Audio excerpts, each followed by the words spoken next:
Okay, welcome in one all. I'm now going to continue my reviews of the NHL. There were 12 games on tap on Saturdays, and the first game took place in La Belle Province, where we had the host Montreal Canadiens, and they took on the Boston Bruins.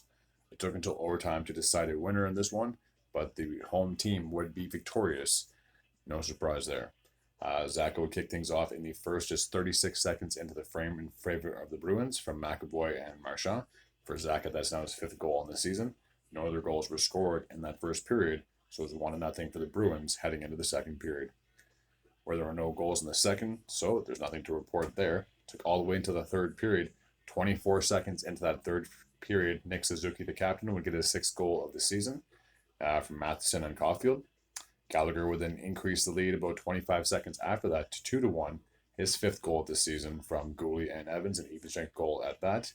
And then with just about over 7 minutes remaining in the frame, Brad Marchand would get his seventh goal of the season from Van Riemsdyk and Pastrnak on a power play. It took until overtime to decide a winner where Kevin Gooley. Oh my gosh.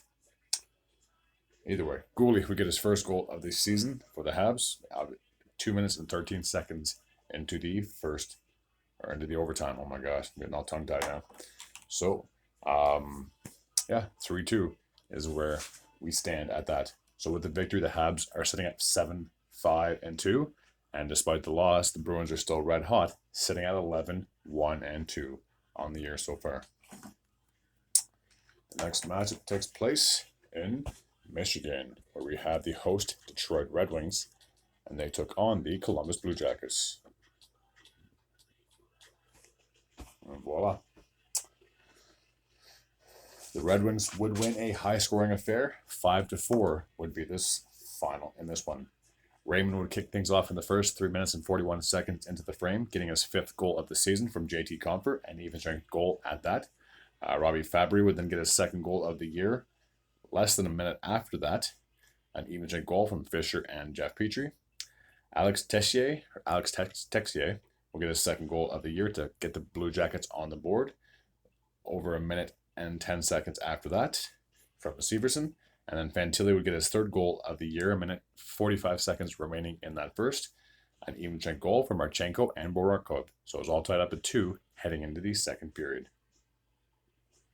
Corrali would then get his fourth goal of the year, an even strength goal, 5 minutes and 41 seconds into that frame from Werenski and Gudbranson.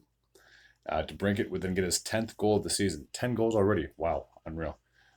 Just 4 minutes remaining in that frame from Jeff Petrie. And Sprong would then give the Red Wings a 4-3 lead with a minute and 41 seconds remaining. An even strength goal from Costin. So it's 4-3 for the Red Wings heading into the third period. Wallman would then get a little bit of insurance for the Red Wings, getting his fourth goal of the season from Fisher and Bellino, 2 minutes and 33 seconds into that third frame. And then Patrick Laine would get his second goal of the year, 11 minutes and 30 seconds into the third period. But unfortunately, it was too little, too late at that point to mount a comeback. So 5-4 is the final score. With the victory, the Red Wings are sitting at 8-5-2. And with the loss, the Blue Jackets are 4-7-3.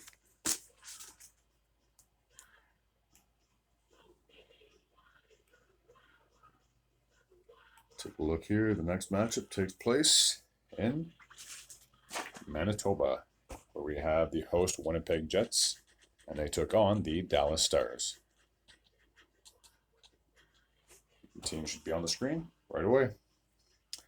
So the Stars would get the victory in this one. 3-2 would be the final score. Harley would kick things off in the first. 2 minutes and 13 seconds to be exact. An even strength goal from Sutter, getting his third goal of the year. Wyatt Johnson would then get his fifth goal of the season, a short-handed goal, 5 minutes and 20 seconds into that frame. Perfetti would then get an even strength goal for the Jets, getting them on the board at 8 minutes and 28 seconds into that first. Fourth goal of the season from Namastenkov and Nick Ehlers. Matt Duchene would then get his fourth goal of the season on a power play, roughly 8 minutes into that frame, from Johnston and Danilov. So it was 3-1 heading into the second period. Oh, I apologize. All the goals took place in the second. There were no goals in the first. That's my bad. So it was 3-1 heading into the third period. Dillon would then decreased the lead to 3-2, roughly halfway through that third frame, getting his 4th goal of the season from Scheifele and Connor. But unfortunately for the Jets, it was not meant to be. 3-2, as I said, was the final score.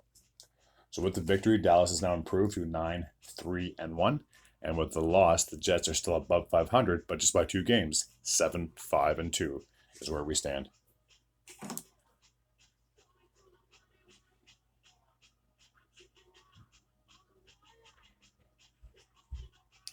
The next matchup takes place in Ontario, where we have the host Ottawa Senators, and they were taking on the Calgary Flames. The Senators would be victorious in this one. 4-1 was the final score. Only 1 goal in the first. That was from Matthew Joseph. He would get his 4th goal of the season, 11 minutes and 21 seconds into the period, from Sanderson and Stützle. So it was 1-0 for the Sens after 1. Batherson would then increase the lead to 2-0, getting his 4th goal of the year from Brady Tkachuk and Chichurkin, a power play goal, 3 minutes and 7 seconds into the second period. Blake Coleman would get his 4th goal of the year, getting the Calgary Flames on the board, and an even strength goal from Pospital. So it was 2-1 for the Sens heading into the third frame. Chartier would get his first goal as a Senator, 30 minutes and 50 seconds into the frame, assisted by Kubelik and Batherson. And then Travis Hamonic would get his first goal of the year, 5 minutes and 12 seconds into that frame, from Stützle and Giroux. So 4-1 was the final from Ottawa. With the victory, the Sens are that much closer to being back at 500, sitting at 6-7-0. And with the loss, the Flames are at 4-8-2.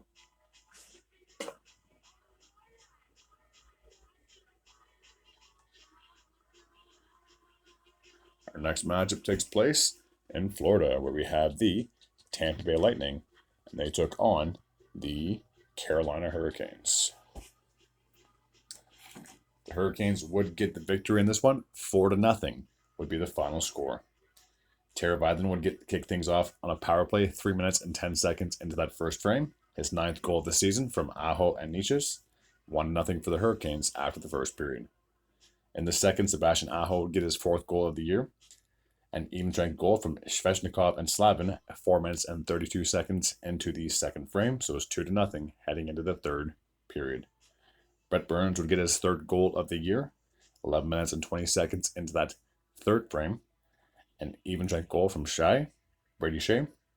And then Nosen would then get his 3rd goal of the year, 2 minutes and 6 seconds remaining in the game, from Bunting and Brett Burns. So 4-0 was the final, as I said. So with the victory, Carolina are now sitting at 9-6-0. And with the loss, the Lightning are struggling to come out of the gates. 6-5-4 are where they stand so far.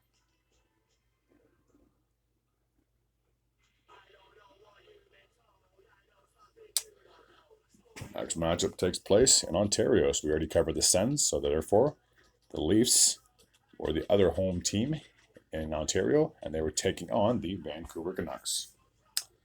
The Leafs would prevail in this matchup. Final score would be 5-2. JT Miller would kick things off in the first for the Vancouver Canucks, getting his 9th goal of the season on a power play, 5 minutes and 43 seconds into the first, assisted by Quinn Hughes and Pettersson. Matthew Knies would then tie things up, getting his 4th goal of the year from Bertuzzi and Domi, 8 minutes and 37 seconds into that period, an even strength goal. And Pius Sutter would then give the Canucks a 2-1 lead, getting his 4th goal of the year on a power play, 15 minutes and 48 seconds into that frame, assisted by Beauvillier and Hronek. So it's 2-1 for the Canucks after the first. William Nylander, who has been red hot, would get his 10th goal of the season, roughly 5 minutes into the second period, an even strength goal from Tavares and Bertuzzi. Gregor would then give the Leafs a 3-2 lead, getting a 2nd goal of the year, an even strength goal, 14 minutes and 22 seconds into that frame, assisted by Riley and McCann. So it was 3-2 in favor of the Leafs heading into the third period. Nate Robertson would get his 2nd goal of the season, assisted by Domi, roughly 5 minutes into that third period. And then David Camp would get his 1st goal of the year, 9 minutes and 13 seconds into the third, assisted by Gregor and McCann. So 5-2 was the final score from Toronto. With the victory, the Leafs are now sitting at 8-5-2, and despite the loss, the Canucks are still doing pretty decently, to say the least. 10-3-1 are where they stand after this.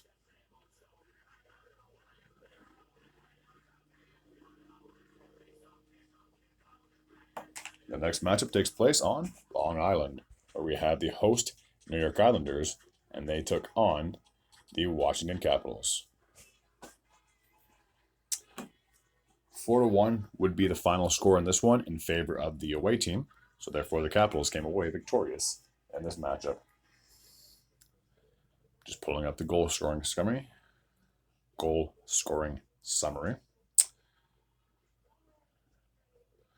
Ovechkin would kick things off in the first, getting his third goal of the season, 9 minutes and 18 seconds into the frame. An even strength goal from Kuznetsov. Alex Romanov would get his first goal of the year with roughly 43 seconds remaining in that first from Bo Horvat, an even strength goal at that. So it's all tied up at 1 heading into the second period. Nick Dowd would get his first goal of the year for the Washington Capitals, 13 minutes and 5 seconds into the frame.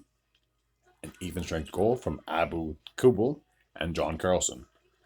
Alec Protus would get his first goal of the season for the Washington Capitals with roughly 40 seconds remaining from Phillips and McMichael, so it was 3-1 for the Caps heading into the third period. Ovechkin put the game on ice, empty net goal, 3 seconds remaining. His fourth goal of the year from Malestein and Rasmus Sandin. So 4-1 is the final from Long Island. With the victory, the Washington Capitals have now improved to 7-4-2, and with the loss, the New York Islanders are sitting at 5-5-3.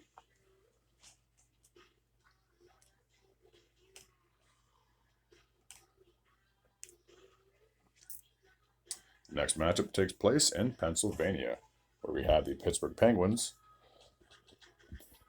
and they took the ice against the Buffalo Sabres.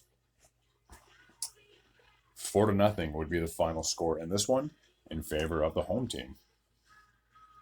Malkin would kick things off, getting his 8th goal this season in the first with just roughly under a minute to go.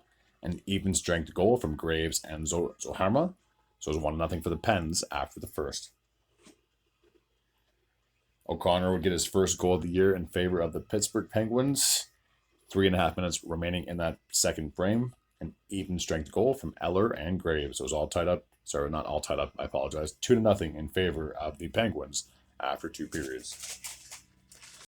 In the third, Erik Karlsson would get his third goal of the year from Riley Smith and Evgeny Malkin. 27 seconds into the third, to be exact, on the power play. And then Erik Karlsson would then get his second goal of the game with just under 2 minutes to go. His fourth of the season from Gensel and Crosby. So 4-0 was the final from Pittsburgh. The Penguins have now gotten back above 500, sitting at 7-6-0. And with the loss, the Sabres are now back to 500, sitting at 7-7-1.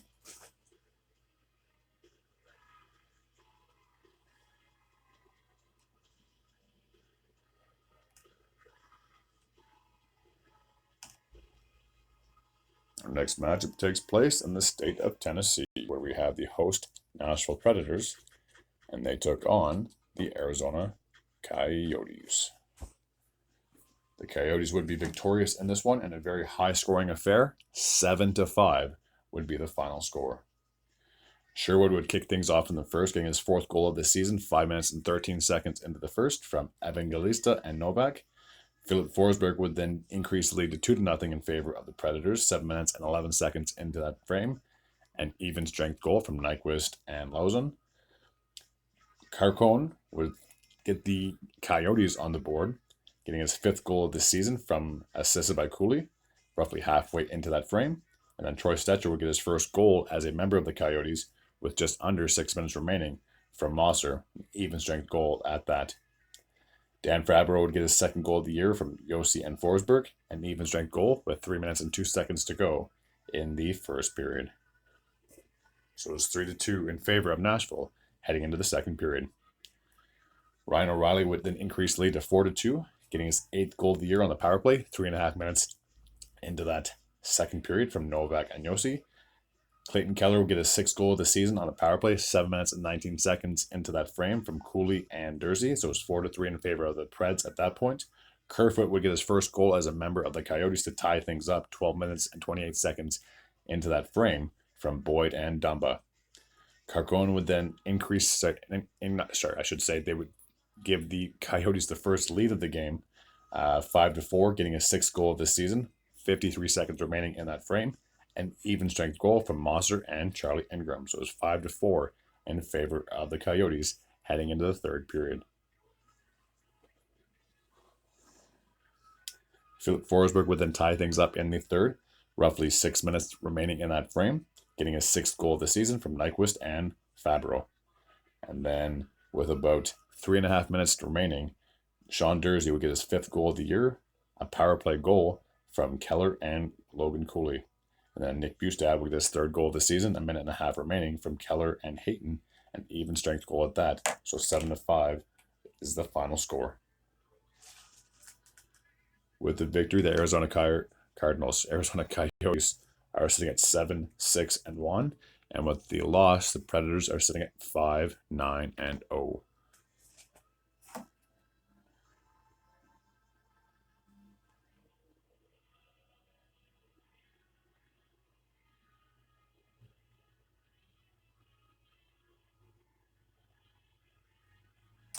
3 games remaining to cover. The next matchup takes place in Colorado, where we have the Avalanche, and they played host to the St. Louis Blues.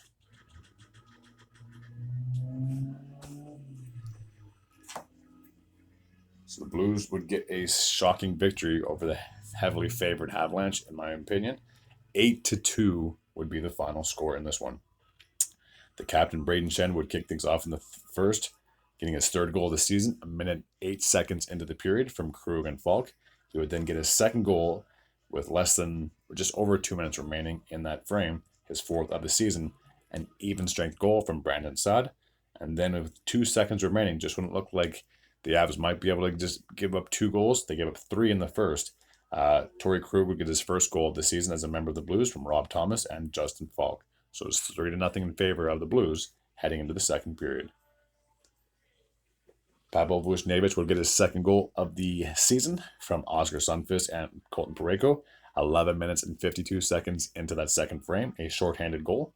Mikko Rantanen would finally get the Avs on the board, making it 4-1, his 9th goal of the season from Makar and McKinnon, with just under 4 minutes remaining in that second period. So it was 4-1 in favor of the Blues heading into the third period.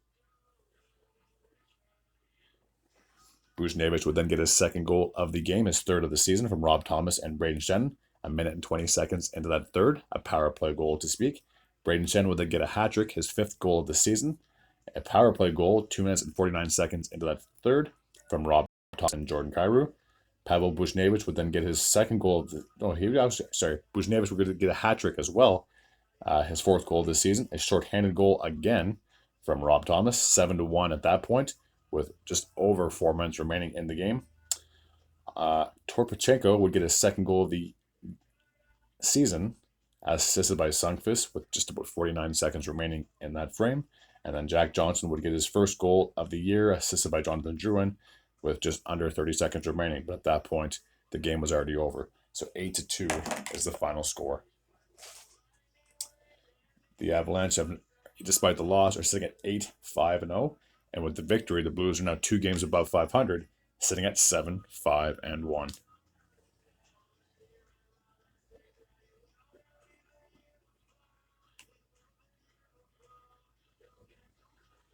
So 2 more games on tap from Saturday's schedule.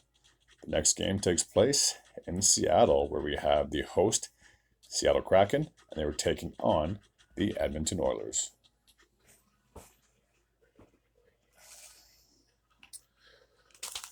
So the Oilers came into this matchup desperately looking for a win, considering they're off to one of their worst starts in team history. They would finally get off the schneid. 4-1 would be the final score. Zach Hyman would kick things off roughly halfway through that first period, getting his 5th goal of the season, an even strength goal from Evander Kane. Hyman would then give the Oilers a 2-0 lead and getting the second goal of the game, power play goal with just under 6 minutes to go, assisted by Bouchard and Nugent Hopkins. And then with a minute and 20 seconds to go, Hyman would then complete the hat trick, getting a 7th goal this season from Evander Kane, an even strength goal to boot. Dylan Holloway would get his first goal of the year for the Oilers to make it 4-0 with just under 20 seconds to go, assisted by Ryan McLeod and Cody Ceci. So it was 4-0 for the Oilers after one period. There were no goals to speak of in the second, so it was 4-0 heading into the third. Jaden Schwartz would finally get the Seattle Kraken on the board 2 minutes and 25 seconds into the third, getting his 8th goal this season from Tolvanen and Vince Dunn. But unfortunately for the Kraken, it was too little, too late at that point to mount a comeback.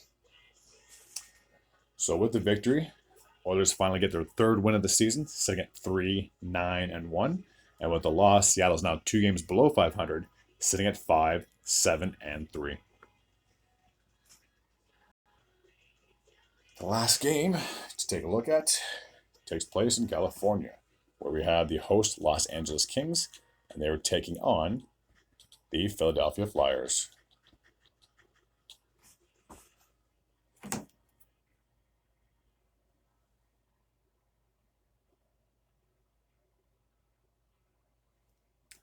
The Flyers would get the victory in this one. 4-2 would be the final score.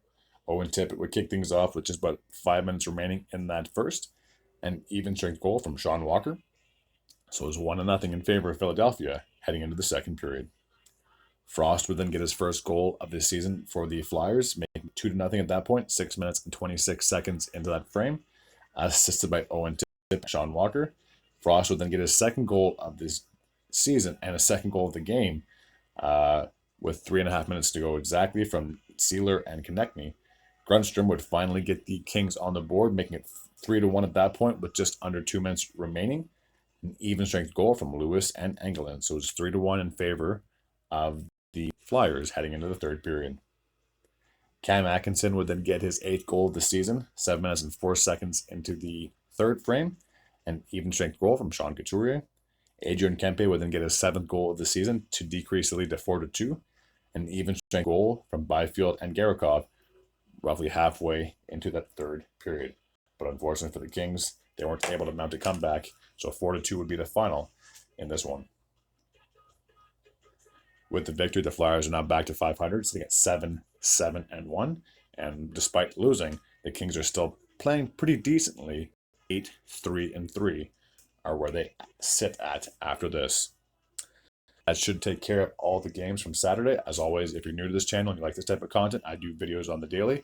Please feel free to hit the sub button. I'd be very grateful and very appreciative as well. And as always, take care.